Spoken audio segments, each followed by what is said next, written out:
Muy buenas tardes a todos aquellos que nos escuchan. Este podcast está integrado por estudiantes multidisciplinarios del TEC de Monterrey.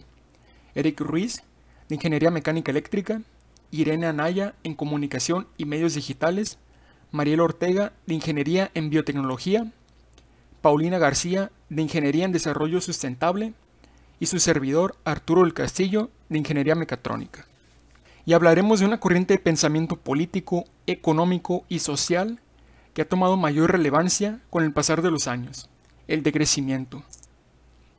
Para introducir el concepto de crecimiento, empezaremos diciendo que este aparece en un contexto de crisis espiritual en las sociedades industrializadas. ¿A qué me refiero? Hoy se vive en una constante búsqueda de un ideal material impuesto. Esto es, tener más diplomas, el mayor lujo, la casa más grande y la aprobación de la comunidad. Se trata de una ilusión de mayor libertad, pero en realidad es un estricto control social, como menciona Lipovetsky en su obra La Era del Vacío. Esta integración entre la supuesta libertad que defienden las sociedades occidentales y el control social autoritario se logra apelando a la salud, la seguridad y la razón. El progreso es la justificación del modo de producción moderno y ha desencadenado en una cultura individualista y consumista. Con ello, presenta una cita de Serge Mongeau en su libro La simplicidad voluntaria más que nunca. Y dice, el sistema, la sociedad de consumo en la que vivo, nos encierra individual y colectivamente en una jaula que cada vez nos permite menos elecciones voluntarias y verdaderas libertades. El hecho de que los barrotes de la jaula sean dorados no cambia en ningún modo la realidad profunda de la alienación de sus prisioneros. Y bueno, es importante hablar de esta alienación. Para ello hago referencia de nueva cuenta a la era del vacío, pues dedica un fragmento al consumismo de nuestra era y menciona que está basado en la personalización, pues solo importa lo que yo quiero, mi bien, y yo me hago responsable de satisfacerme. Y así, se produce una tolerancia a la expresión del individualismo, y su coerción es más preocupante que los asuntos sociales. Y cito otra vez a Lipovetsky. Al absorber al individuo en la carrera por el nivel de vida, al legitimar la búsqueda de la realización personal, al acusarlo de imágenes, de informaciones, de cultura, la sociedad del bienestar ha generado una atomización, una desocialización radical. Esta es la alienación a la que se refiere Mongeau. Y para la corriente del decrecimiento, nuestro estilo de vida actual no es sostenible. Esta primacía de satisfacer los deseos sobre la colectividad y la estabilidad de nuestro ecosistema ha llevado a serios problemas. Pero bueno, ¿qué es el decrecimiento? Uno de los textos pioneros en presentarlo fue Los límites del crecimiento por miembros del Club de Roma. Básicamente, la idea central es que un crecimiento exponencial en la población y en la explotación de recursos no es sostenible en un planeta finito y ciclos de regeneración que se deben de respetar. Eric, quisiera que me platicaras un poco más de las implicaciones del crecimiento exponencial. Por favor, te cedo la palabra. Con gusto. Antes de hablar del crecimiento exponencial y la tesis del decrecimiento, me gustaría hablar sobre las razones que han llevado a este crecimiento exponencial en estos últimos siglos. No es sorpresa que en las últimas décadas la población del mundo ha incrementado de manera muy drástica. Mejores condiciones de vida, avances en la tecnología y el dominio completo de la raza humana sobre este planeta han sido uno de los factores por lo cual la población de hoy es de 7.59 billones de personas, cuando tan solo en el año 2010 la población era de 6.92 billones y aún más drásticamente, si nos remontamos a tan solo 50 años atrás, la población era de 3.68 billones. Esa es la mitad de lo que somos ahora. Probablemente el ser humano le había tomado 200.000 años llegar al billón de personas y ahora parece que rompemos esa marca cada 10 años como si fuera trivial. ¿A qué voy con esto? Invariablemente el tipo de sistema económico o social que tengamos, este se enfrentará a un problema muy grave que es el crecimiento exponencial de la población. Ahora bien, si nos pasamos a términos del decrecimiento, ¿cómo entraría la economía ahí? Herman Daly nos dice la siguiente frase. El crecimiento es más de lo mismo. El desarrollo es la misma cantidad de algo mejor o por lo menos diferente. Lo que queda del mundo natural ya no nos puede proveer ni absorber el flujo material necesario para sostener una economía que ya es demasiado grande, y mucho menos una economía en crecimiento. La economía debe ajustarse a las reglas del estado estacionario, buscar el desarrollo cualitativo y detener el crecimiento cuantitativo. La expansión cuantitativa de la economía incrementa los costes ambientales y sociales más rápidamente que la producción de beneficios, haciéndolos más pobres y no más ricos. En otras palabras, lo que se tiene que buscar es que como sociedad tenemos que enfocarnos en el decrecimiento económico, como una vía para desarrollar la economía mundial que nos permita modelar lo que tenemos actualmente, llegando así a un desarrollo económico.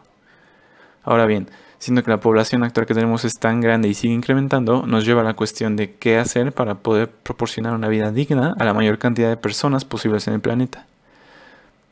Esto me lleva a parafrasear el artículo El decrecimiento económico y sus fundamentos, de Juan Alonso Neira Simijanca.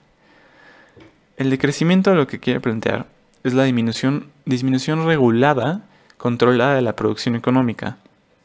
Aquí es donde se rescata el papel del medio ambiente y su soporte biofísico para el hombre y todos los sistemas sociales y económicos existentes.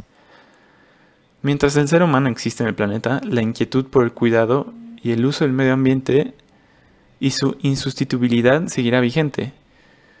En esta situación y al rescatar el valor de la subjetividad, es menester del pensamiento económico considerar propuestas consistentes que garanticen un bienestar ambiental para las generaciones presentes y futuras, las cuales heredan un sinnúmero de problemas y pocas herramientas para instrumentalizar soluciones a conflictos cada vez mayores entre la relación económica y medio ambiente.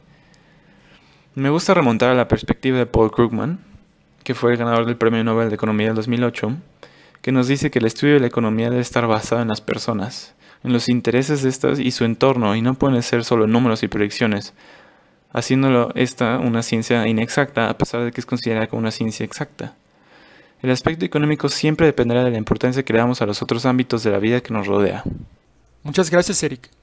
Una de las críticas que hace la corriente del decrecimiento a nuestro sistema actual es el creer que el crecimiento económico es sinónimo de bienestar social, como nos mencionaste, pero en concreto, ¿cuál ha sido su impacto en nuestro ecosistema? Irene, por favor, hazme el favor de responder. Como nos comenta Eric, uno de los principales factores que tenemos que tomar en cuenta para lograr un desarrollo óptimo para la humanidad es la sobrepoblación que actualmente estamos viviendo. Este es un área determinante especialmente en el impacto ambiental que genera, porque como vemos en un reporte por parte de Semarnat, que nos habla de las áreas ambientales que afecta este fenómeno, nos dice que la población humana es el agente de presión más importante sobre los ecosistemas, pero también es el elemento capaz de implementar las posibles soluciones al deterioro y las acciones de conservación de la biodiversidad y de los servicios ambientales. Es decir, regulando nuestras acciones y hábitos de consumo, podemos también ser la solución al problema que hemos estado generando aproximadamente desde 1950. Cuando empezó a aumentar los índices de natalidad y a reducir los de mortalidad por el incremento de vacunas y uso de antibióticos en las regiones menos desarrolladas del mundo. El incremento poblacional ha traído consigo una mayor demanda de recursos naturales, lo que presiona fuertemente sus reservas en la naturaleza.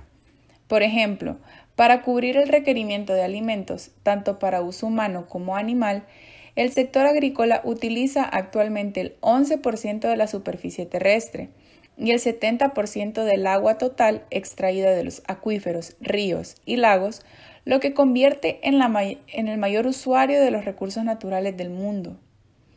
Además de la presión para producir alimento, muchas de las actividades de la humanidad generan una gran cantidad de contaminantes que llegan a la atmósfera, al suelo y a los cuerpos de agua, degradando aún más a los ecosistemas.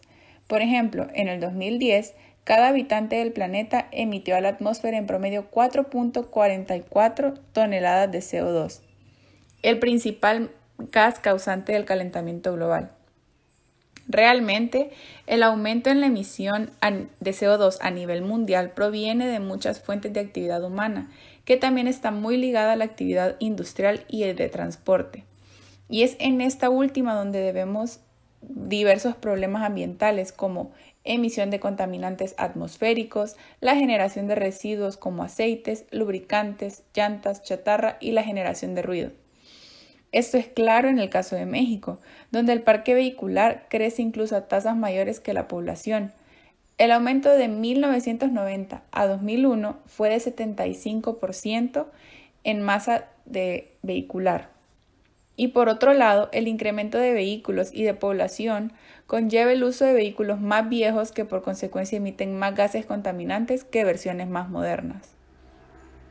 En un estudio realizado en 1972 por el Club de Roma, una organización sin fines de lucro que está enfocada en mejorar el futuro del mundo a largo plazo de manera interdisciplinar y holística, hace su informe Los límites del crecimiento encargado al MIT, donde se centraron principalmente en alimentos y materiales y menos en la contaminación.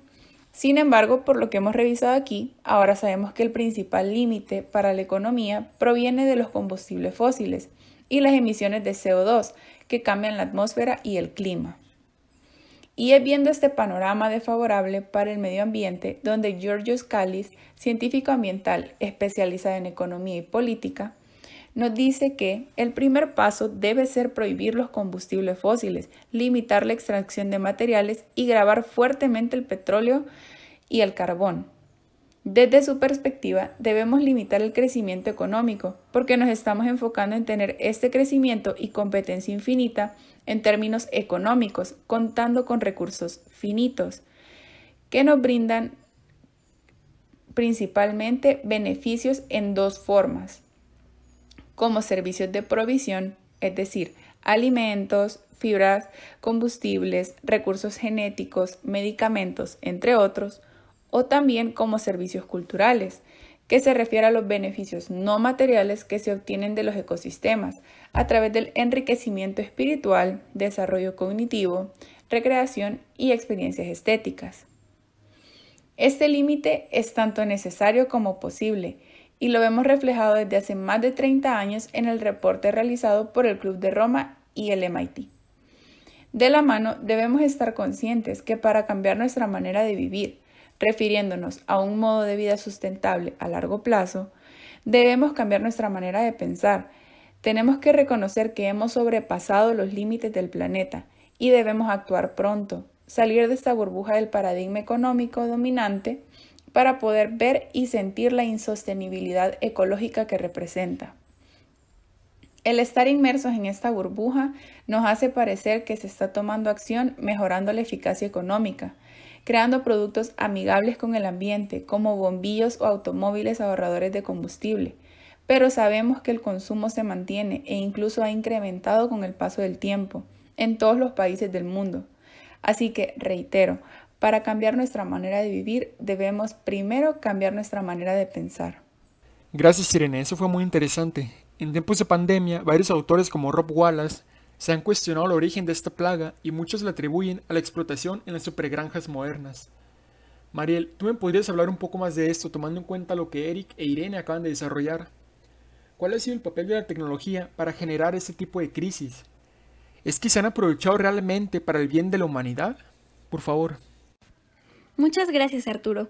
Me gustaría comenzar haciendo énfasis en el hecho de que la biotecnología se ha desarrollado a la par de la teoría del decrecimiento económico, ya que uno de sus principales objetivos es el de cambiar radicalmente la forma en la que producimos y consumimos en distintos ámbitos de la vida cotidiana, por ejemplo, en el caso de los alimentos, los medicamentos y otros productos con fines industriales. En este sentido, se han aprovechado tecnologías como el ADN recombinante, los bioprocesos y el cultivo de células y tejidos para incrementar la eficiencia de diferentes etapas en la producción y para reducir la cantidad de energía y materias primas que se requieren para su funcionamiento, así como también disminuir sus emisiones nocivas al medio ambiente. Sin embargo, como menciona Melinda Cooper en su libro Life as a Surplus, las áreas de oportunidad en las que se desenvuelven las ciencias biológicas se encuentran entrelazadas con los mecanismos específicos del proyecto neoliberal, lo cual contradice en muchas ocasiones los objetivos con los que se diseñan dichas tecnologías. Tal es el caso de la industrialización de la agricultura y la aparición de nuevas enfermedades, ya que, si bien es cierto que se han empleado las técnicas de mejoramiento vegetal para incrementar las características nutricionales de los alimentos y disminuir los costos de producción, también han generado una situación de injusticia para los pequeños productores que deben competir con corporaciones multinacionales, tal como ocurre con Monsanto, así como también han propiciado un daño irreversible a la tierra de cultivo y la aparición de nuevos patógenos. Por ejemplo, al cultivar lo mismo año tras año, las granjas industriales agotan los nutrientes en el suelo. En respuesta, aplican abono o fertilizante sintético, pero este se lava en las vías fluviales, donde se alimentan las floraciones de algas que contaminan el agua potable. Los agricultores tienen las herramientas para reducir la contaminación del agua, como dejar zonas de césped entre los campos y las vías fluviales, plantar cultivos de cobertura y labrar con menos frecuencia. Sin embargo, la política agrícola y las prácticas de préstamos bancarios que favorecen las grandes operaciones agrícolas y otras fuerzas tecnológicas y corporativas alientan a los agricultores a centrarse en maximizar la producción a corto plazo en lugar de realizar estos modestos cambios. De la misma forma, de acuerdo con los investigadores Rossins y Day, la industrialización de la agricultura ha proporcionado a los parásitos una gran cantidad de huéspedes y se cree que ha influido en la evolución de los mismos. Por ejemplo, el parásito que causa la enfermedad avícola altamente contagiosa, conocida como la enfermedad de Marek, se ha convertido en los últimos 60 años en un patógeno altamente virulento.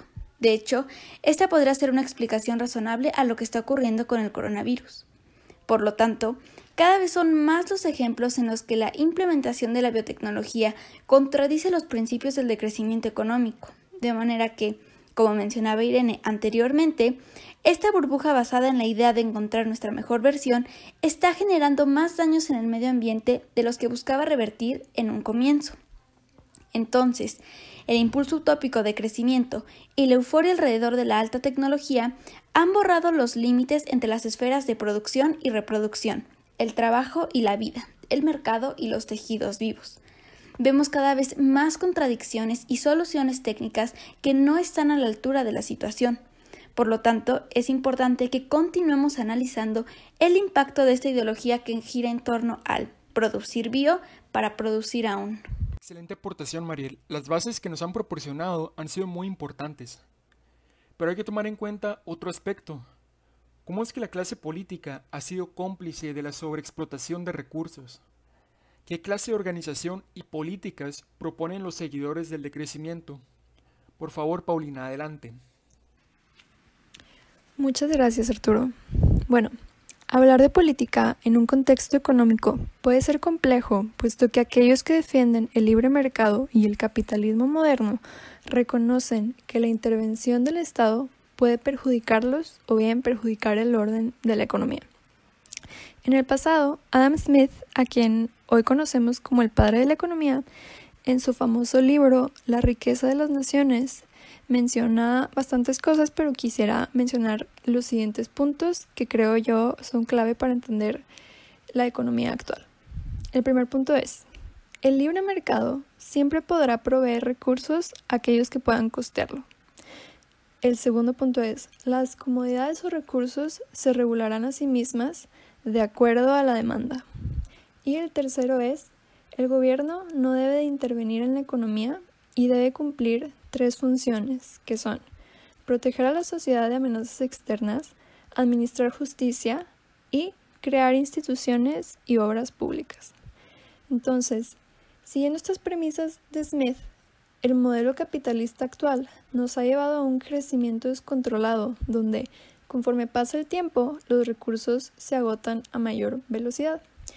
Esto lo podemos ver nosotros en el día de la sobrecapacidad de la Tierra, que en inglés, que más famosamente se le conoce como el Earth Overshoot Day, que es el día que nos acabamos los recursos que nos tienen que durar un año. Conforme pasa el tiempo, ese día llega antes, lo que significa que estamos terminando los recursos cada vez más rápido. Entonces, bueno, es importante destacar que cuando Smith escribió este libro, pues fue en 1776 y la revolución industrial estaba en sus inicios y los conceptos de recursos finitos y la sustentabilidad no habían sido siquiera contemplados. Sin embargo, la separación del Estado y la economía para prevenir monopolios y prevenir el beneficio de solo algunos individuos ha promovido la sobreexplotación de recursos al no limitar la industrialización. Ahora, de acuerdo a Tim Jackson, un seguidor del decrecimiento, la estabilidad macroeconómica está seriamente ligada al crecimiento económico.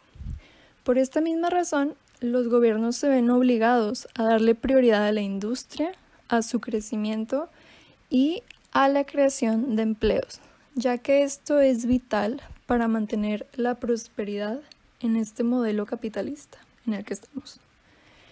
Entonces, el modelo económico actual es insostenible. Sin embargo, el decrecimiento en el contexto político-económico en el que nos encontramos es inestable, ya que disminuir la demanda resultaría en el aumento del desempleo y esto podría potencialmente llevarnos a una recesión económica, que no es lo ideal considerando el sistema en el que nos encontramos. Entonces, la política es clave para la transición a una economía sostenible por el contexto en el que nos encontramos.